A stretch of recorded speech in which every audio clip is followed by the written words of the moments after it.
विचारधारा क्या है कोई बता नहीं सकते। हम वीर सावरकर जी को मानते हैं। एक फिल्म बनी है। फिल्म में जब ऐतिहासिक फिल्म बनती है तो फिल्म का डायरेक्टर है, फिल्म का निर्माता है, स्टोरी राइटर है, वो फिल्म कोशिश करता है कि जो सच है वो सामने लाए। अब मोदी जी ने हमेशा 10 साल में बहुत से फिल्मों का मार्केटिंग किया है जो उनके लिए, उनके पार्टी के लिए, प्रचार के लिए फ़ायदेमंद हो। चाहे कश्मीर फाइल हो, चाहे ताशकंद फाइल हो, छावा हो, और भी कुछ फिल्में आई थी। चाहे मनमोहन सिंह के ऊपर एक फिल्म आई थी, एक्सीडेंटल प्राइम मिनिस्टर। ऐसी सभी फिल्मों को इनकरेज करने का काम भारतीय जनता पार्टी ने और मोदी जी ने किया था। उससे कुछ फ़र्क तो नहीं पड़ता है। अब छावा फिल्म आई है। छावा फिल्म के निर्माण में मोदी जी का या उनके पार्टी का कोई योगदान नहीं। एक फिल्म आई है और फिल्म का जो द एंड है उस बारे में लोग इमोशनल है। तो मोदी जी ने as a political leader, not prime minister, अपनी छलांग मार दी। लेकिन जो सच है वो सच है। मोदी जी ने, अगर गोलवलकर जी ने छत्रपति संभाजी महाराज के बारे में अपनी भूमिका व्यक्त की है तो मोदी जी की जिम्मेदारी है कि आप छावा फिल्म देखो।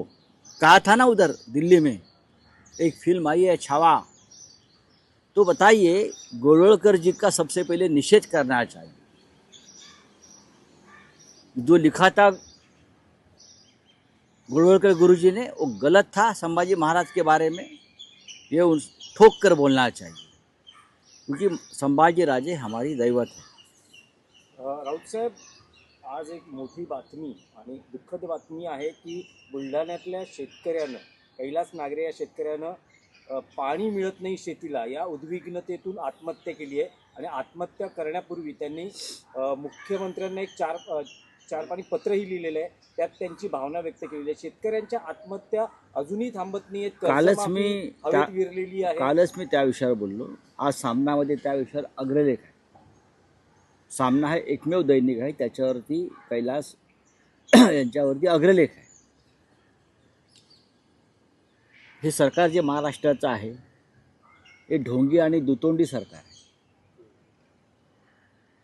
शेतकऱ्यांच्या प्रश्नावर, पाण्याच्या प्रश्नावर, अशा अनेक प्रश्नावर हे आत्तापर्यंत त्या सरकारने तोंड उघडलेलं नाही. हे सरकार बाकी सर्व प्रश्नांवर बोलतं आहे. सगळ्या प्रश्नांवर बोलेल, राजकीय प्रश्नांवर बोलेल, व्यक्तिगत प्रश्नांवर बोलतील, विरोधकांवर बोलतील, पण शेतकऱ्यांच्या आत्महत्यांवरती हे सरकार बोलायला तयार नाही. बुलढाण्यातल्या ज्या तरुण शेतकऱ्याला, त्याला कृषी क्षेत्रातला पुरस्कार मिळाला, बरोबर ना, त्यानं राज्याच्या मुख्यमंत्र्यांशी, कृषी मंत्र्यांशी अनेकदा संवाद साधण्याचा प्रयत्न केला प्रश्नांविषयी. त्याला प्रतिसाद मिळाला नाही आणि शेवटी वैफल्यग्रस्त होऊन त्याने आत्महत्या केली. ही फक्त एका कैलासची आत्महत्या नाही, तर सरकारने केलेली शेकडो शेतकऱ्यांची हत्या आहे. त्याच्या माध्यमातून कैलासच्या आत्महत्येचं पातक या सरकारवर आहे. आणि या सदोष मनुष्यवधाचा गुन्हा कोणावर दाखल करावा, कैलास यांच्या, त्याचा खुलासा राज्याच्या मुख्यमंत्र्यांनी करणं गरजेचं आहे.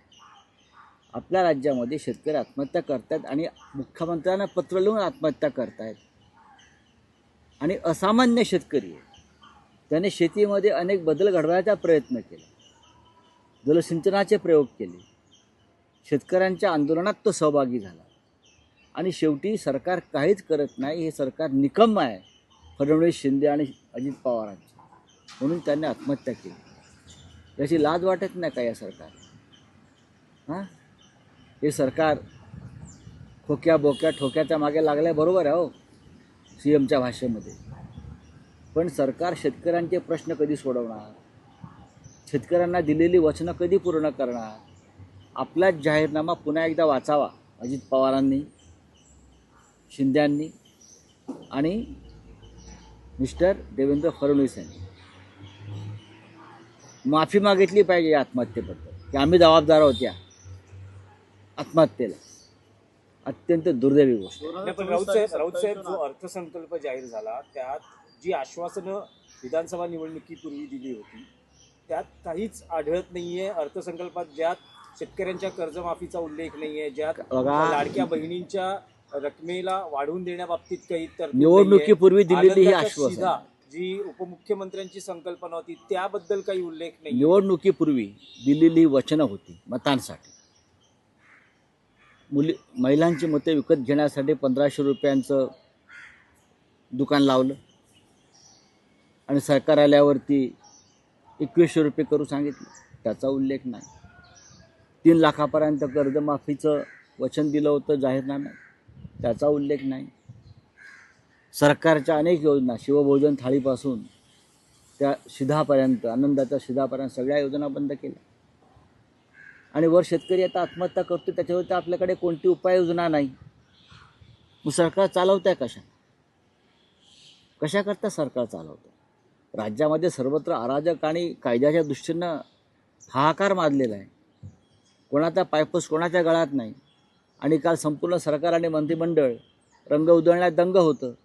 घराघरामध्ये शेतकऱ्यांचा आक्रोश होता, आत्महत्या झालेल्या आहेत आणि तुम्ही रंग फासता एकमेकांना. नाही, पण राऊत साहेब विधानसभा निवडणुकीच्या भाषणात राज ठाकरेंनी असं म्हटलं होतं की लाडकी बहीण योजना ही जी आश्वासनं आहेत ती जर पूर्ण करू शकलं नाही सरकार तर ती आपल्याला म्हणजे जी लाडकी बहीण योजना आहे ती लाच मानावी लागेल असं त्यांनी म्हटलं होतं. त्याने कशाला? आम्ही म्हटलं होतं. त्यांनी म्हटल्यावरच लाच असते का?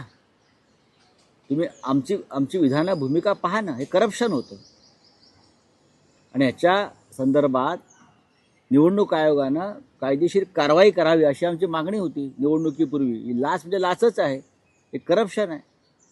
दिल्लीच्या विधानसभा निवडणुकीपूर्वीसुद्धा JP नड्डा आणि अमित शहा आणि नरेंद्र मोदींनी दिलेली जी आश्वासनं होती फुकटपणाची, तीही लाच आहे, ही लाचखोरीच आहे. आता लाच एकदा देऊन झाल्यावरती आता तुम्हाला गरज वाटत नसेल, राज ठाकरे जर सच्चे असतील तर त्यांनी या लाचखोरीविरुद्ध मुख्यमंत्र्यांच्या दारात जाऊन आंदोलन केलं पाहिजे सगळ्यांनी. आम्ही बघू ना मग काय करायचं ते. बोलून कसं का? समस्त विरोधी पक्षाने एकत्र यायला पाहिजे या विषयावर. राज ठाकरेंनाही तुम्ही आवाहन करता? सगळ्यांना आवाहन केलं पाहिजे. बघा, राज ठाकरे हे भारतीय जनता पक्षाबरोबर आहे, त्याच्यामुळे ते काय करतील मला माहीत नाही. या क्षणी ते भारतीय जनता पक्षाचे समर्थक आहेत आणि आम्ही नरेंद्र मोदी आणि त्यांच्या पक्ष जो महाराष्ट्रद्रोही पक्ष आम्ही मानतो भाजपा, आम्ही त्यांच्या बाजूने नसल्यामुळे आम्ही आमची भूमिका घेऊ. पण त्यांनी एक मत मांडलं होतं, ही लाच आहे.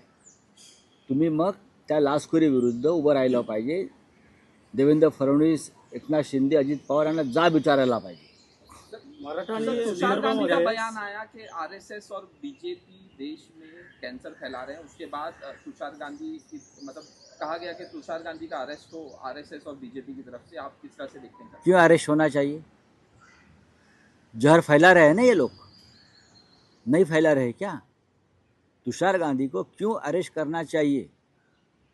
भारतीय जनता पार्टी और उनकी जो सिस्टर कंसर्न्स है वो हमारे देश में, हमारे समाज में जिस तरह का जहर फैला रहे हैं, देश तोड़ने की कोशिश हो रही है, उसके लिए जिम्मेदार कौन है? ये देश कभी ऐसा नहीं था, कभी नहीं था.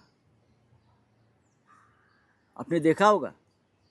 तो तुषार गांधी जो महात्मा गांधी के पड़पोते हैं, तो गांधी जूनियर गांधी ने एक बात कही है तुषार जी ने, तो उसमें अरेस्ट क्यों है? क्या इस देश में इमरजेंसी लगी है क्या? एक आदमी रखता है. राज ठाकरेंनी मुख्यमंत्र्यांच्या दारात आंदोलन करावं, सर्व विरोधकांनी सरकारच्या दारात आंदोलन करावं, संजय राऊत यांचं वक्तव्य. तर मतदारांना दाखवलेला आमिष लाचखोरी असल्याचंही संजय राऊत म्हणालेत. राज ठाकरेंनी मुख्यमंत्र्यांच्या दारात आंदोलन करावं असं संजय राऊत म्हणाले.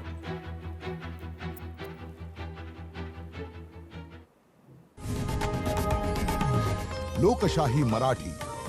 ऐका, पहा, जागरूक रहा.